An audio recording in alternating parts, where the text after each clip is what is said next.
Olá, bom dia! Você está assistindo ao Repórter Visual, um programa acessível da TV Brasil.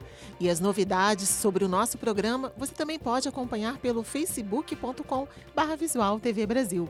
O Repórter Visual começa agora, o primeiro programa jornalístico da TV brasileira feito em Libras. A incidência de casos de febre amarela deve aumentar nos próximos meses por causa do calor. Por isso, mais do que nunca, é importante estar com a carteira de vacinação em dia. Entre os meses de dezembro e maio, este é o período mais propício para a contaminação por febre amarela pelas altas temperaturas e pela maior incidência de chuvas, aliados à aglomeração de pessoas em áreas de matas, cachoeiras e parques. Estes fatores favorecem a reprodução dos mosquitos e a transmissão do vírus. Por isso, a Secretaria de Estado da Saúde reforça a importância da vacina contra a febre amarela. As doses estão disponíveis nas unidades de saúde de todos os municípios paranaenses. O público-alvo é bem abrangente, vai dos 9 meses aos 59 anos. Por mais que aqui não esteja em surto, você pode estar sujeito a passear ou sair por qualquer motivo, aí prevenir ainda é o melhor remédio. Você vem, aplica e assim você acaba fazendo até uma revisão na carteirinha, se não ficou nada para trás, muito importante isso. Entre julho do ano passado e junho deste ano, foram notificados no Paraná 157 casos suspeitos da doença. Destes, 137 foram descartados e 16 permanecem em investigação. Foram confirmados 2 casos importados de São Paulo. A febre amarela não é contagiosa. Os sintomas são febre, dor no corpo e fraqueza. O diagnóstico ele tem que levar muito em consideração por onde essa pessoa andou. O médico teria que investigar alguma coisa assim. Se ela teve contato com área de mata, etc., porque eles são muito semelhantes a outras doenças febris agudas. A imunização ocorre 10 dias após a aplicação e é fundamental, como outras vacinas, para a efetivação da matrícula nos colégios da rede estadual de ensino.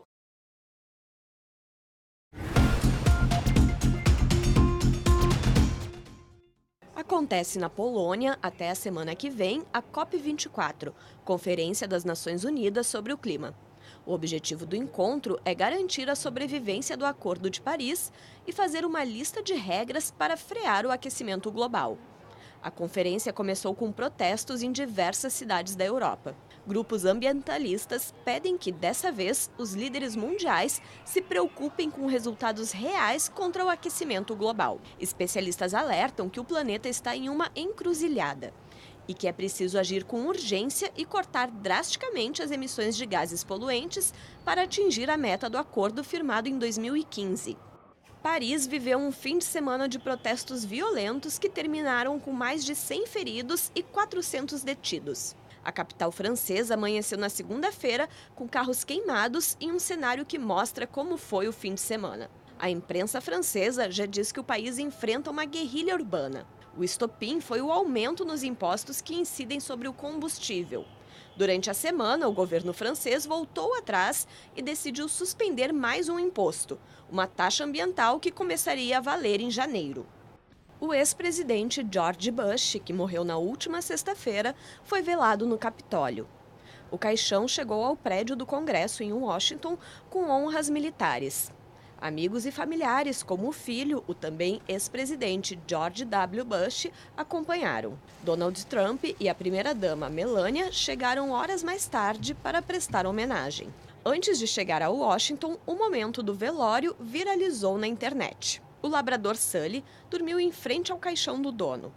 Sully foi treinado para ajudar o ex-presidente a fazer coisas como abrir portas e atender o telefone, tarefas que eram dificultadas pelo mal de Parkinson.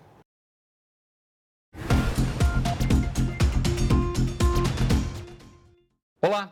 Hoje vamos conversar com a doutora Cristina Barroso. Ela é psicóloga com pós-graduação em neuropsicologia e mestrado em neurociência. Tem grande expertise com pacientes com deficiência auditiva, o que motivou sua pesquisa sobre dificuldades do surdo na área da linguagem. Doutora Cristina, seja bem-vinda ao Repórter Visual, tudo bem? Tudo bem. O que a senhora apurou com relação à dificuldade do surdo na área da linguagem? O que eu apurei é que os surdos têm uma capacidade maior visual do que a capacidade de linguagem, nessa questão do desenvolvimento.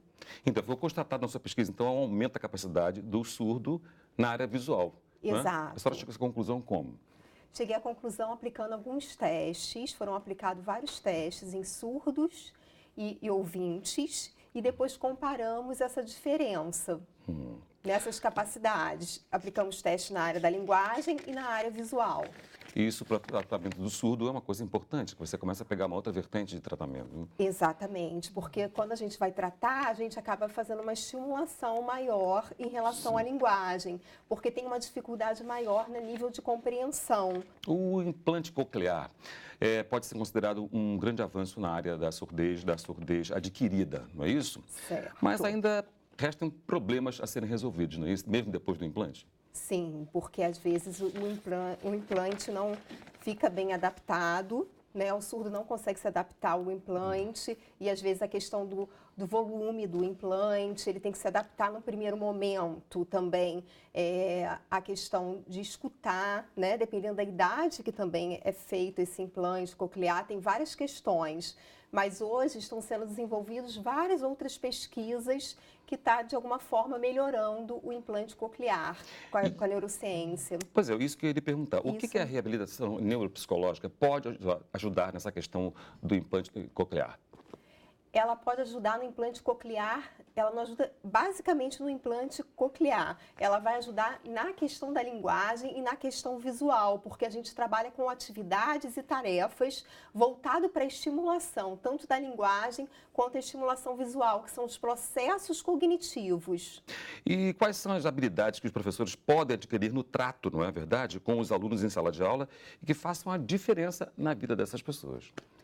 Então, nesse trato social, eles vivenciando como que os adolescentes e as crianças estão pensando e sentindo, eles vão ter um olhar sobre isso, porque às vezes é muito uma questão, né? Então tem a questão da deficiência auditiva. É difícil você saber que não está escutando direito e falar com o outro, se colocar no lugar do outro. E aí, como que eles vão estimular isso? As atividades no dia a dia que eles podem utilizar a nível, né, do dia a dia em sala de aula, né? Então a gente vai ensinar várias estratégias, várias atividades para ele utilizar no seu dia a dia desde o contexto da aula.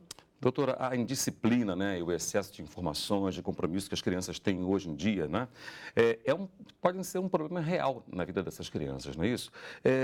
O treinamento pode oferecer novos caminhos para superar isso? Sim, eu considero ser um grande caminho para a superação dessa questão hoje da indisciplina que os professores estão tendo que lidar na sala de aula, porque justamente a questão do controle inibitório, né? Porque hoje a gente está vivendo numa sociedade que tem uma demanda de informações muito grandes, né? E aí as crianças o tempo todo estão respondendo isso de uma forma muito rápido e às vezes inibir alguns comportamentos, escutar o outro, eu acho que é o grande desafio, essa interação com o outro. E aí é justamente hoje o que os professores às vezes, né?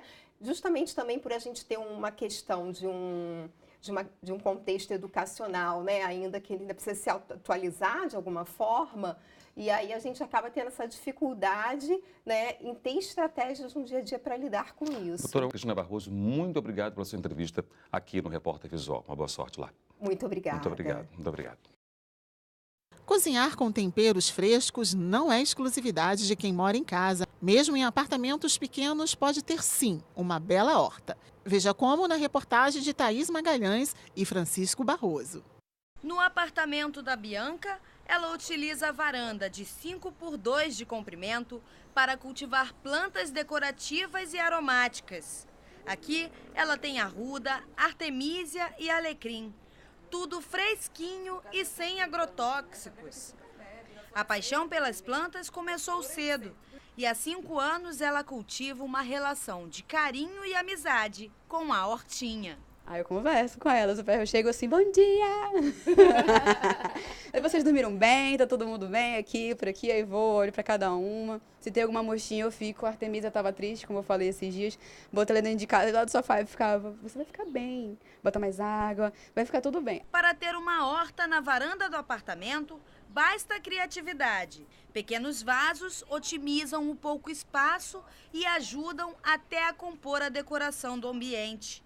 Sol e água são essenciais. Por isso, quem não tem tempo de regar as plantas diariamente, a dica é utilizar vasos auto-irrigáveis.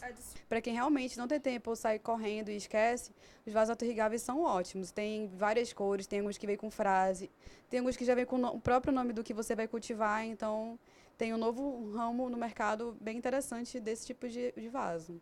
Além de usar muitas plantas aromáticas para cozinhar, a Bianca também utiliza algumas para fazer chá, como essa aqui, a Artemisia, que é um ótimo fitoterápico para cólicas. Tem mais ou menos um ano que eu estou eliminando qualquer tipo de remédio da minha vida, assim, procurando o tratamento ou só pela alimentação ou através da fitoterapia. E aí eu estava com umas cólicas muito fortes, fui para o hospital, tomei um monte de remédio, no final a cólica no dia seguinte voltou. E aí eu fiquei, qual o chá que eu posso tomar para não ter mais cólica, né? Aí eu cheguei na Artemisia, descobri as maravilhas que a Artemisia tem, que são enormes. Aí eu comecei a fazer chá de Artemisia e camomila, assim, e em 15 minutos a minha cólica some. Não só a cólica, como aquela fadiga que dá, aquela moleza, aquele cansaço. Então, para a mulher é muito importante que você tenha o costume de tomar o chá de Artemisia quando está no seu período menstrual. Cultivar uma horta em casa é um bom hábito para a mente e o corpo. Ter um alimento fresco e saboroso, livre de defensivos agrícolas, além de uma terapia, ajuda a melhorar a qualidade da sua saúde. E o Repórter Visual fica por aqui. Pelo WhatsApp você tem um canal direto de comunicação com a gente. Anota aí o nosso número, 021 974 522 300. Muito obrigada pela companhia. Tchau.